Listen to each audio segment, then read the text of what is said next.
Take a look at this. One of the first of the 5 dead foods, refined flour and starches. Yeah. I've heard this before, the white foods, the white bread, the rice, anything that's white, potatoes, bad for you. Yep, yep.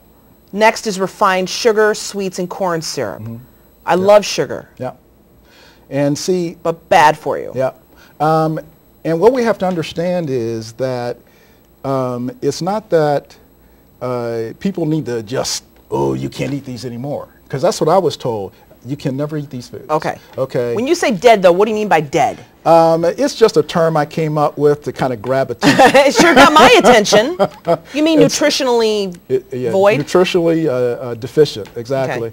Okay. Dead kind of gets right to it. These foods will eventually make you dead.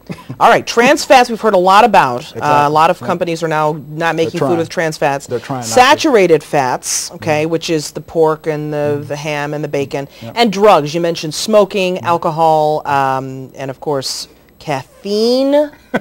Come on, Dwayne, you're hurting me here. But again, here's what I want everyone to understand. It's not that you have to stop eating all of these. Okay. The key, what I usually recommend to type 2 diabetics is make only one change. Breakfast. Okay. Don't try to change the world, because if you do, you're probably going to fail. And most people, when they go on diets, they don't feel good. You ever notice a person on a diet? They're not happy. They're not happy. They're cranky. Exactly. They're cranky.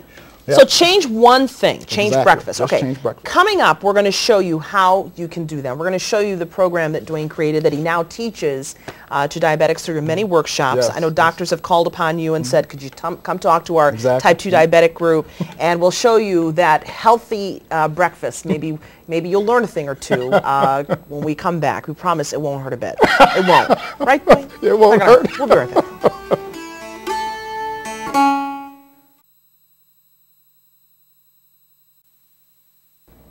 Welcome back, everyone. Thanks for joining us on this Many Voices, Many Visions. Today we're talking about diabetes, and we're interviewing a man named Dwayne McCulley. Thanks for being with us, Dwayne. Thank you. Dwayne wrote a book called Death to Diabetes, and it's a book that a lot of diabetics, type 2 diabetics, have read. It comes with advice on how to make yourself healthy again, and eventually maybe get yourself off medicine and live a healthier life. Yeah. You survived a diabetic coma, and you came back many ways stronger than ever before. Exactly. You're an engineer, so you come to this with a scientific background. Before we went to the break, we talked about the 5 foods that people eat that are not the healthiest, okay? You call them dead foods. Let's lighten things up. Talk about the 5 live foods, the foods that are life-giving and have some nutritional value. If we could take a look at that. Sure. The number 1, and my mother said, make this number 1. Vegetables, vegetables, vegetables. Vegetables contain specific phytonutrients that actually help to initiate the repair process within our cells. So vegetables are very important. Now, wait a minute. You're pushing vegetables, not a pill or a product. Yeah, right. Do some people look at you kind of funny and go, it's vegetables? Yeah. Yeah, because the nutritional people, they Dwayne, sell my pill. No. And I don't want to get overly religious here, but you kind of got 2 choices. God created vegetables. Man created pills. I was dying. You got to make a choice, God or man. Yeah. I'm going to go with God. Yeah. Well, actually, my mother went that way. I kind of went along with my mother. And there's a lot of research that's been done on broccoli, Brussels sprouts, spinach. The green stuff, right? That green, crunchy stuff. That we or even the bright colored vegetables, the red peppers, the yellow peppers, the orange peppers, all the bright colored vegetables. That bright color or that green color, those are carotenoids. These are nutrients. Medical science has proven that these are good for you. In my book, I list all the clinical studies. I didn't create this. It already existed. All I did is the research that I was taught to do as an engineer. And when I came across all the research, I was, whoa! And I looked at the South Beach diet, the Atkins diet, the Rosedale diet, every diet in the book. Analyzed that diet from a nutritional science standpoint. They all had their good aspects. They all had their bad aspects. And then I looked at the human body. What does the human body require at the cellular level to be healthy? And came up with a model based on that. I love that. So liquids, water, Yep. raw fruit juices, filtered water. Why not just tap water? Yeah. Well, tap water contains maybe you don't want to tell me. Okay. Yeah, too many hard minerals. Okay. And it puts a strain on your kidneys. Okay. Lean protein. I've heard a lot about this. You're a big fan of salmon. Yeah, I used to hate salmon. Yeah. But once my mother taught me how to prepare it, and there's a local woman here in Rochester, she's called the Phantom Chef. People at work paid her to come to my house to prepare some meals. Oh, I know the Phantom Chef. Yeah. Yes. So she's been on our broadcast before. Oh, okay. Yeah. So she taught me how to prepare some of these foods, and once you learn how to prepare salmon properly, ooh, it's so good. Okay. All right. I don't know if I like it better than a steak. We have to talk about that. Steak, but steak is also good for you. Okay. When prepared properly. Red meat is Yes. okay. Okay, so I lean know protein. I know people are going, this man is crazy. Okay. But if you prepare the red meat properly, if you buy organic beef, free-range beef, if you marinate it with extra virgin olive oil and a little bit of lemon juice to break down the arachidonic acid within that meat, beef can actually be healthy for you. All right, that's good to hear. Unsaturated omega-3 fats, the olive oils, Yes. the omega-3s which are in the the fish, the salmon, nuts and and things like that. seeds. But if you don't like salmon, you can eat the eggs. I know we talked organic about eggs, organic eggs contain or omega-3s. Okay, Yep. organic whole grains. Okay, because I like grain. I like bread. Can I eat it?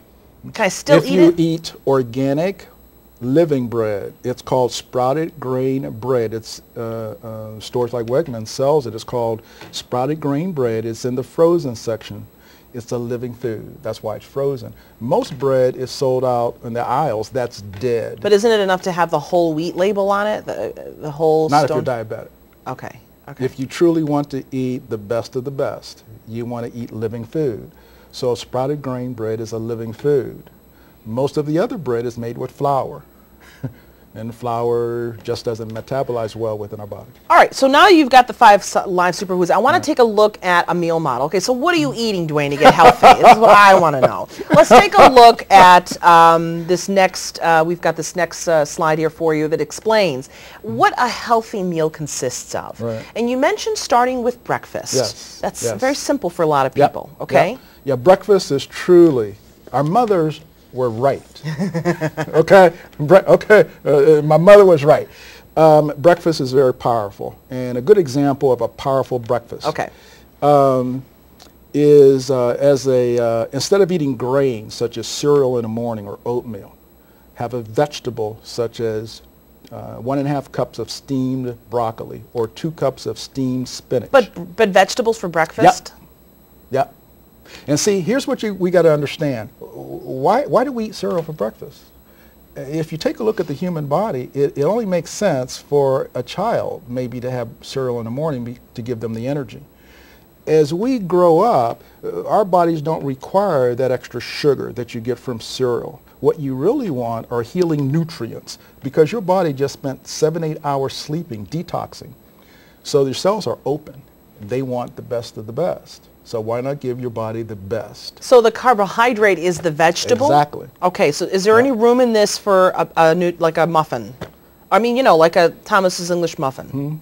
It's better to eat the muffin for lunch. Again, I'm talking if you're a type 2 diabetic. I see. Okay, now, so if you've you're not got a type 2 diabetic, then you have obviously a lot more flexibility. All right, so the meal consists of a carbohydrate, which is the vegetable, Exactly. a protein like the salmon. Or the organic free-range egg. Okay, you prepare this with a little olive oil or some other type of healthy fat? Always use olive oil. Olive oil is the best of the best in terms of plant oils. All right, is there any room in this breakfast for coffee? Because Dwayne, I get up at 2:30. Yeah. See, there's nothing wrong with having a cup of coffee. There's nothing wrong with eating ice cream. I eat ice cream. Okay, I eat apple pie.